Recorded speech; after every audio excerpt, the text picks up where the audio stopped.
ഉൽപ്പത്തി പുസ്തകം 45-ാം അധ്യായം.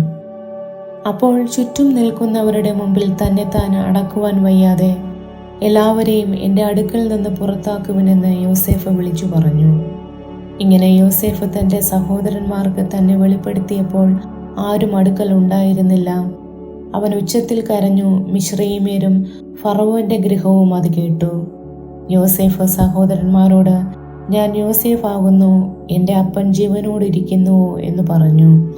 അവൻ്റെ സഹോദരന്മാർ അവൻ്റെ സന്നിധിയിൽ ഭ്രമിച്ചു പോയതുകൊണ്ട് അവനോട് ഉത്തരം പറവാൻ അവർക്ക് കഴിഞ്ഞില്ല. യോസേഫ് സഹോദരന്മാരോട്, ഇങ്ങോട്ട് അടുത്തു വരുവിനെന്ന് പറഞ്ഞു. അവർ അടുത്തു ചെന്നപ്പോൾ അവൻ പറഞ്ഞത്, നിങ്ങൾ മിശ്രയീമിലേക്ക് വിറ്റുകളഞ്ഞ നിങ്ങളുടെ സഹോദരൻ യോസേഫ് ആകുന്നു ഞാൻ. എന്നെ ഇവിടെ വിറ്റതുകൊണ്ട് നിങ്ങൾ വ്യസനിക്കേണ്ട, വിഷാദിക്കുകയും വേണ്ട. ജീവരക്ഷയ്ക്കായി ദൈവം എന്നെ നിങ്ങൾക്ക് മുമ്പേ അയച്ചതാകുന്നു. ദേശത്ത് ക്ഷാമമുണ്ടായിട്ട് ഇപ്പോൾ 2 സംവത്സരമായി.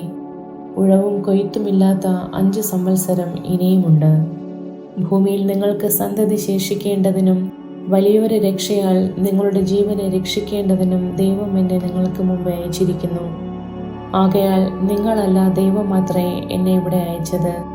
അവൻ എന്നെ ഫറവോന് പിതാവും അവൻ്റെ ഗൃഹത്തിനൊക്കെയും യജമാനനും മിശ്രയീം ദേശത്തിനൊക്കെയും അധിപതിയുമാക്കിയിരിക്കുന്നു.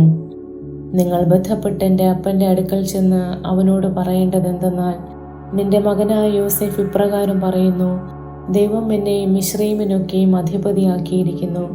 നീ താമസിയാതെ എൻ്റെ അടുക്കൽ വരേണം.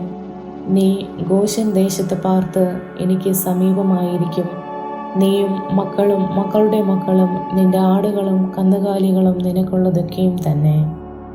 നിനക്കും കുടുംബത്തിനും നിനക്കുള്ള സകലത്തിനും ദാരിദ്ര്യം നേരിടാതെ വണ്ണം ഞാൻ അവിടെ നിന്നെ പോഷിപ്പിക്കും. ക്ഷാമം ഇനിയും 5 സംവത്സരം നിൽക്കും. ഇതാ, ഞാൻ തന്നെ നിങ്ങളോട് സംസാരിക്കുന്നുവെന്ന് നിങ്ങളും എൻ്റെ അനുജൻ ബെന്യാമീനും കണ്ണാലെ കാണുന്നുവല്ലോ. മിശ്രയീമിൽ എനിക്കുള്ള മഹത്വവും നിങ്ങൾ കണ്ടതൊക്കെയും അപ്പനെ അറിയിക്കണം. എൻ്റെ അപ്പനെ വേഗത്തിൽ ഇവിടെ കൊണ്ടുവരികയും വേണം. അവൻ തൻ്റെ അനുജൻ ബെന്യാമീനെ കെട്ടിപ്പിടിച്ചു കരഞ്ഞു. ബെന്യാമീൻ അവനെയും കെട്ടിപ്പിടിച്ചു കരഞ്ഞു. അവൻ സഹോദരന്മാരൊക്കെയും ചുംബിച്ചു കെട്ടിപ്പിടിച്ചു കരഞ്ഞു. അതിൻ്റെ ശേഷം സഹോദരന്മാർ അവനുമായി സല്ലാപിച്ചു. യോസേഫിൻ്റെ സഹോദരന്മാർ വന്നിരിക്കുന്നു എന്നുള്ള കേൾവി ഫറവോന്റെ അരമനയിലെത്തി. അത് ഫറവോനും അവൻ്റെ ഭൃത്യന്മാർക്കും സന്തോഷമായി. ഫറവോൻ യോസേഫിനോട് പറഞ്ഞത്, നിന്റെ സഹോദരന്മാരോട് നീ പറയേണ്ടതെന്തെന്നാൽ, നിങ്ങൾ ഇത് ചെയ്യുവിൻ. നിങ്ങളുടെ മൃഗങ്ങളുടെ പുറത്ത് ചുമട് കയറ്റി പുറപ്പെട്ട് കനാൻ ദേശത്ത് ചെന്ന് നിങ്ങളുടെ അപ്പനെയും കുടുംബങ്ങളെയും കൂട്ടിക്കൊണ്ട് എൻ്റെ അടുക്കൽ വരുവിൻ. ഞാൻ നിങ്ങൾക്ക് മിശ്രയീം രാജ്യത്തിലെ നന്മ തരും. ദേശത്തിൻ്റെ പുഷ്ടി നിങ്ങൾ അനുഭവിക്കും. നിനക്ക് കൽപ്പന തന്നിരിക്കുന്നു, ഇതാകുന്നു നിങ്ങൾ ചെയ്യേണ്ടത്.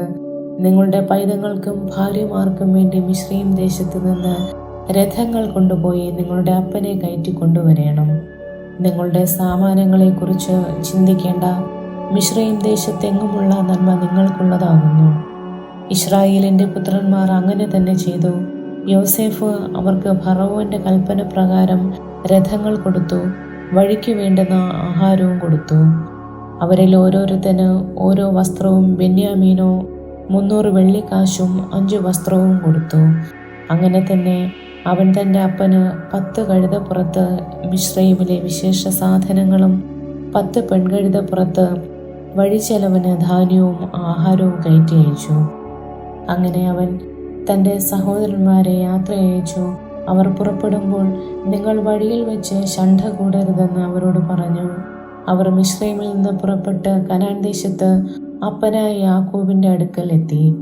അവനോട്, യോസേഫ് ജീവനോടിരിക്കുന്നു, അവൻ മിശ്രയീം ദേശത്തിനൊക്കെയും അധിപതിയാകുന്നു എന്ന് പറഞ്ഞു. അപ്പോൾ യാക്കോബ് സ്തംഭിച്ചു പോയി. അവർ പറഞ്ഞത് വിശ്വസിച്ചതുമില്ല. യോസേഫ് തങ്ങളോട് പറഞ്ഞ വാക്കുകളൊക്കെയും അവർ അവനോട് പറഞ്ഞു. തന്നെ കയറ്റിക്കൊണ്ടുപോകുവാൻ യോസേഫ് അയച്ച രഥങ്ങളെ കണ്ടപ്പോൾ അവരുടെ അപ്പനായ യാക്കോബിന് വീണ്ടും ചൈതന്യം വന്നു. മതി, എൻ്റെ മകൻ യോസേഫ് ജീവനോടിരിക്കുന്നു. ഞാൻ മരിക്കും മുമ്പേ അവനെ പോയി കാണുമെന്ന് ഇസ്രായേൽ പറഞ്ഞു. ആമേൻ.